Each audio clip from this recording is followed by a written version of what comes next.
My name is Gavin Evans, and this is my review of Manchester by the Sea. And this will be a spoiler-filled review, so if you haven't seen it, go and watch it. Then come back and watch my review because I will be going in depth. Now, I remember watching this movie at my very first film festival back in 2016, and I saw some great movies that year. I saw American Honey, I saw The Handmaiden, and this movie was my favorite one of the festival. As soon as it was done, I was just like, that was a masterpiece. And a few years later, I still think so.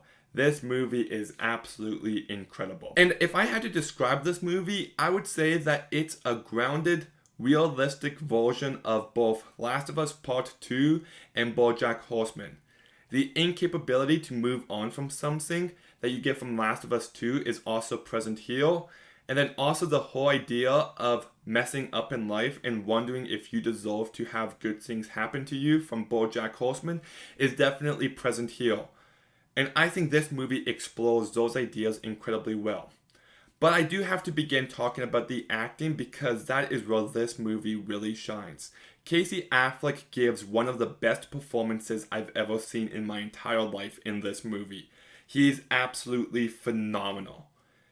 He perfects the weird, awkward guy in moments, but then you also find out about his past and what he's gone through, and you understand him better, and he carries the weight of that incredibly well. You realize because he carries the weight of his mistakes with him at all times, he can't socialize with people because he's always thinking about what he did.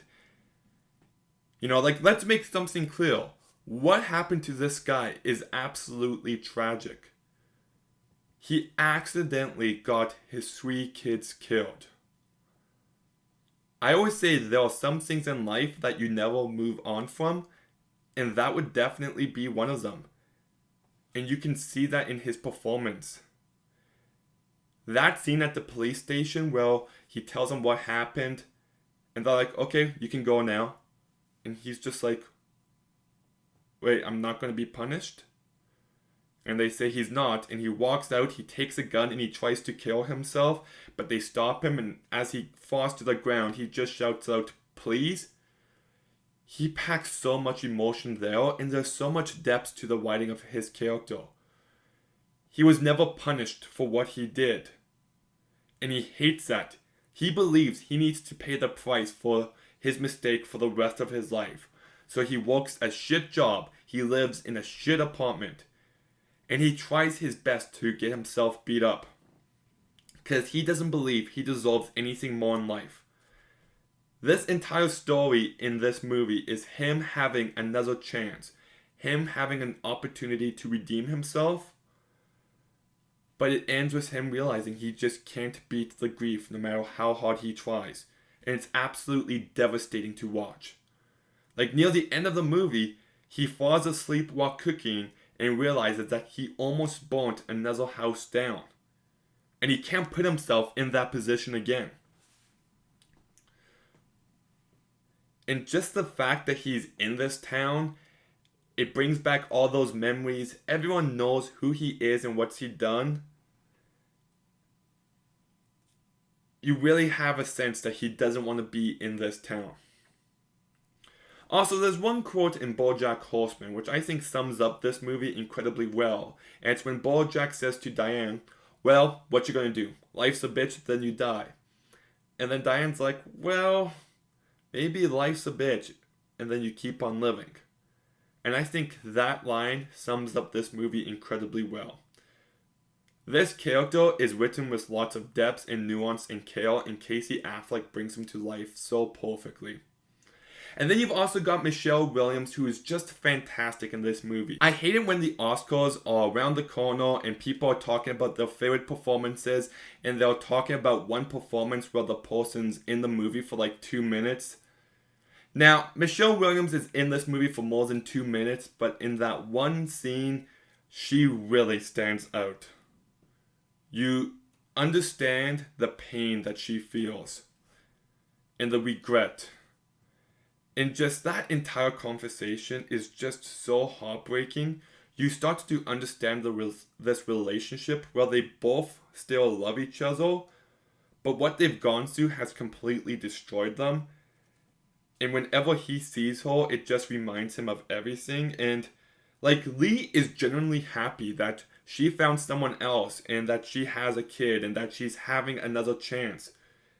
He's not jealous because he knows that she deserves it. But she's just devastated at the amount of pain that he's put himself through and that he won't let himself move on, and she thinks he deserves better. That one line where she's just like, "You can't just die," is utterly devastating because she knows that he's just waiting for his day to come and that it's no way for him to live, but that's just the way things are. And I love how both of these actors just stumble over their words, and it just makes it feel all the more authentic. And then you've also got Lucas Hedges, who's great in this movie as Patrick, who's really quite the scummy kid. Like, he has 2 different girlfriends, he's got quite an attitude problem. He's clearly someone who needs a father figure in his life, and Lee knows this, but he also knows it can't be him. I do like their relationship as they grow closer and closer. They do have some funny banter, but at the end of the day, Lee can't be what Patrick needs him to be because of what he's gone through. And then Kyle Chandler, he's a very underrated actor. I liked him in Super 8, I liked him in Wolf of Wall Street. There's lots of other things he's in that I've enjoyed his work in, and I think he's really good in this movie. Just through the flashbacks, you understand that he was the foundation of this family, and with him gone, everything's going to fall apart. And then you've also got Patrick's mom, who I actually think is a really well-written character. You don't see her much, and they don't tell you a lot about what happened to her, but you can kind of piece it together that after Kyle Chandler got sick, she started drinking a bit more, and it seemed like she turned into a bad person when she drank. And then Kyle Chandler wanted nothing to do with her and didn't want her to see his son, and she knows that she messed up.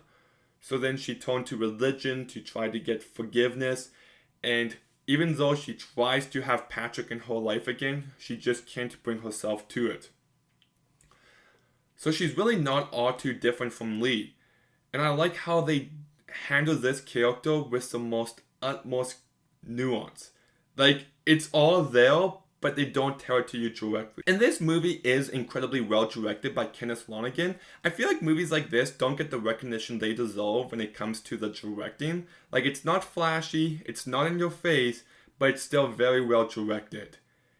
He brings lots of subtlety to it, which is absolutely what this movie needs, and it's very well shot.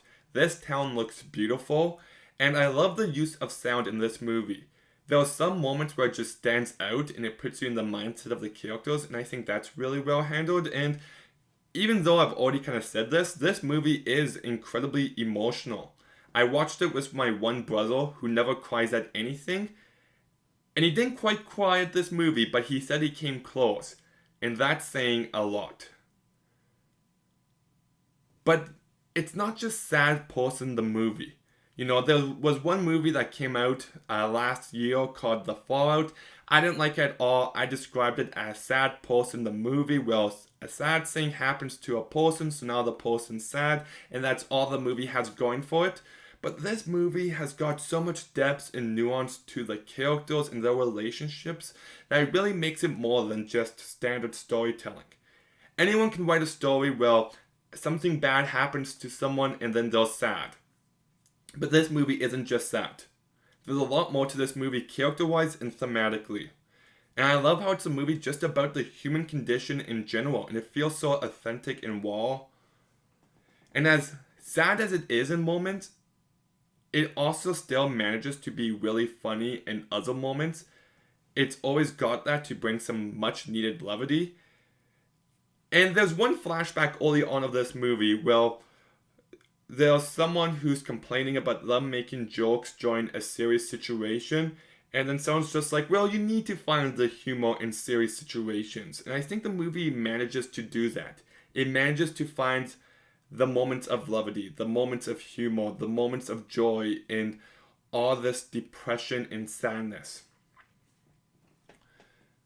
I also love the very first scene in this movie and the very last scene because it begins with Kyle Chandler, Casey Affleck, and baby Lucas Hedges on the board. And they're joking around, they're happy.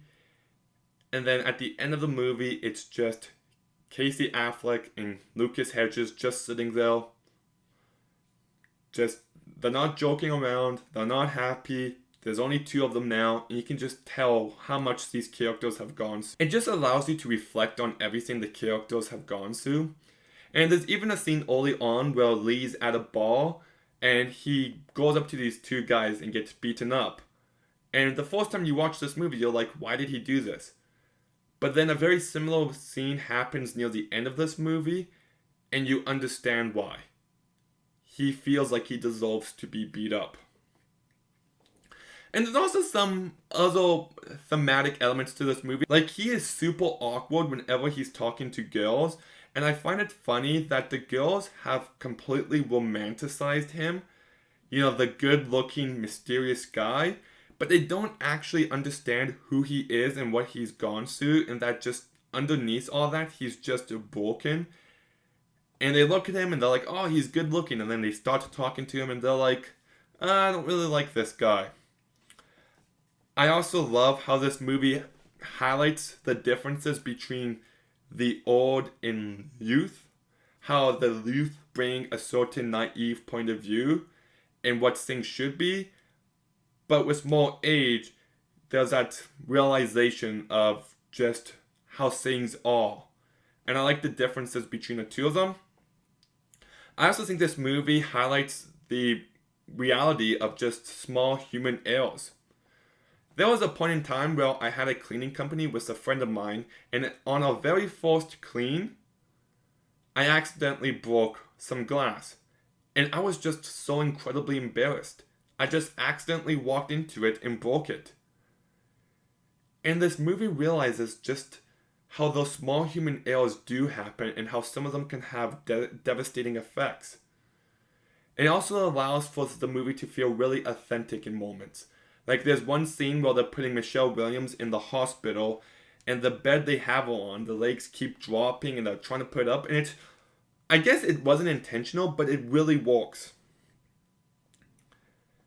And I love how the characters are lived in.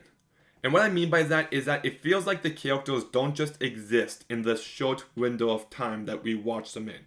It feels like they existed before the events of this story and after the events of this story. It just allows you to get much more invested in them. And I think the characters are written so incredibly well and brought to life with some phenomenal performances. Casey Affleck won his Oscar for this movie, and it's more than deserved.